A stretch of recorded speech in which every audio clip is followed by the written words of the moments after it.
Welcome sa Usapang Agri-Negosyo. Mga ka-asenso, sa video po na ito ay sasagutin ko po yung mga tanong ng mga aking follower sa private message kung ilang beses ba kami nagpupurga ng aming mga sisiw bago po namin ito pakawalan sa range area. Sa video po na ito ay ipinapakilala ko po sa inyo ang aming gamit na pangpurga na tiyak patay ang bulate.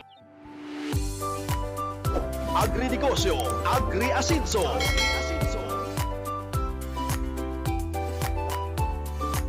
This video is presented by Battlecock Livestock Products. Subok na at mabisa ang produkto dahil ang sangkap laging may dagdag sa presyong abot kaya.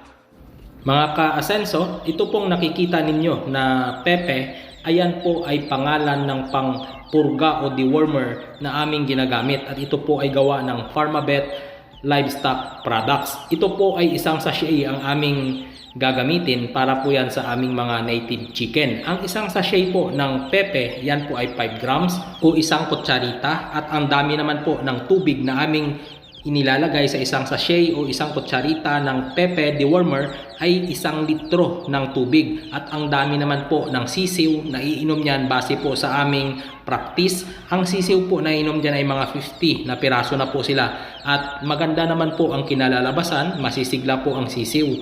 Dahil nga po marami po ang nagme-message sa akin o nagpa-private message, nagsisend po sila ng picture na bakit namamatay ang kanilang mga sisiw sa loob ng kanilang brooder pen. Kung mapapansin po ninyo, ito pong aming brooder pen, bago pa po yan, wala pa pong ilaw. Pero tingnan nyo lang po, masisigla ang mga sisiw namin dyan.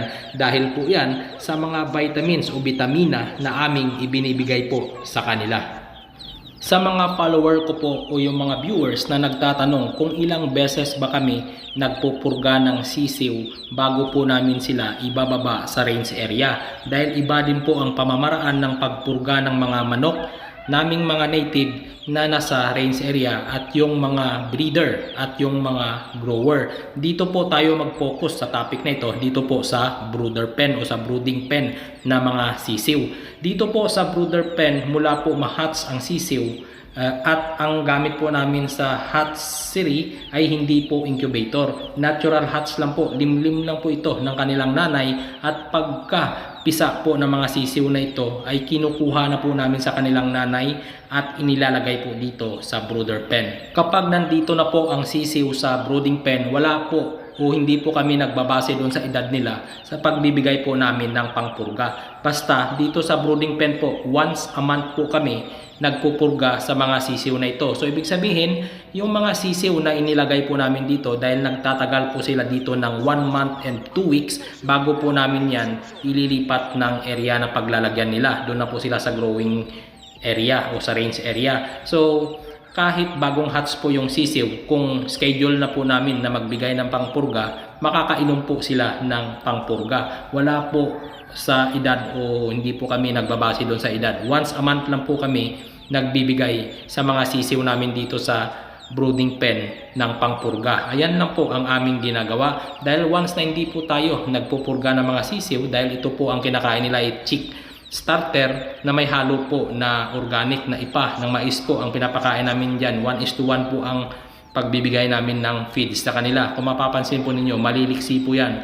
Nasa 36 na piraso po sila dito sa malalaki na ito at dyan po sa kabila naman sa mga maliliit, nasa 30 plus na piraso din po. Kaya nasa 76 na piraso po ito lahat. Ayan po, kung mapapansin po ninyo, malalaki na po yung iba pero ngayon lang po kami nagpurga. Dahil nga po, once a month lang po kami nagbibigay ng pangpurga sa kanila dito sa loob ng brooding pen. So ibig sabihin, pag napurga na po yung iba dyan, pag malaki na, pinapalabas na po namin sila dito sa brooding pen. Nandoon na po sila sa range area. So hindi na po sila ulit mapupurga. Dahil sa range area po, every 3 months po kami nagpupurga ng aming mga malalaking manok. I-update ko din po kayo kung paano po namin ginagawa yung pagpurga sa mga breeder at grower namin. Pero dito, tandaan po ninyo na once a month lang po kami nagbibigay. Kaya lahat po ng sisiw na dumadaan po dito sa brooding pen na ito ay napupurga po sila. Dahil continuous lang din po ang hatchery na aming ginagawa sa mga native chicken namin. May 4 po na hati itong brooder na ito dahil pag day old pa lang po, hiwalay din po yan doon sa mga week old na. Dahil nga po pag day old pa lang, isasama namin sa week old, maaari po na maapakan nila yung maliliit dahil mahina pa. Tapos dito naman po sa area na ito, hahatian pa lang po namin ito dahil yung mga inilipat namin galing doon sa kabilang pen na nasa 2 weeks na ay hindi po makahalo sa mga 1 month old na mga sisiw dahil yung mga malalaki mostly po dahil ang dugo nila o yung blood nila dito ay hulo. So matatapang po, hulo na meron pong syamo, kaya medyo bully yung mga malalaki na kapag nakikita nila yung mga maliliit, tinutuka po nila yan kapag sa tingin nila ay naaagawan po sila dyan sa feeder nila dahil yung mga sisiw na ito walang ginagawa kundi manginain lang na manginain, pero may tamang sukat din po ng pagbibigay ng feeds sa ating mga sisiw dahil tandaan po ninyo na kapag na overfeeding po ang mga sisiw natin, nagiging puti po yung dumi na lumalabas po sa kanilang puwet dahil po yan sa overfeeding.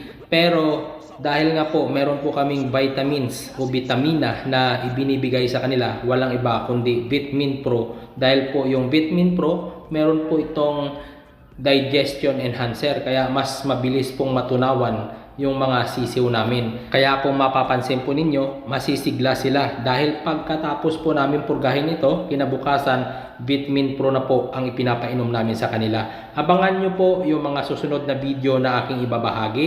Ibabahagi ko po sa inyo ang kumpleto na aming program na ginagawa sa mga sisiw na ito kung bakit sila ay masisigla. At hindi po kami sa ngayon nagbibigay ng mga vaccine, talagang vitamins lang po at tamang bacterial flushing gamit po ang produkto ng Battlecock Livestock Products at Pharmavet Livestock Products. Ayan lang po ang produkto na aming ginagamit. At sa mga nagtatanong kung hindi ba nakakasama ang produkto ng Battlecock at Pharmavet na ginagamit namin bilang bacterial flushing, ang sagot po ay hindi. Hindi po sila nakakaapekto doon sa ating mga breeder, pero talakayin po natin yan sa hiwalay na video dahil subok na po namin. Dahil nga po pag hindi po tayo nagbibigay ng bacterial flushing, mas malaki pa po ang ating gastos kapag nagkasakit ang ating mga alaga.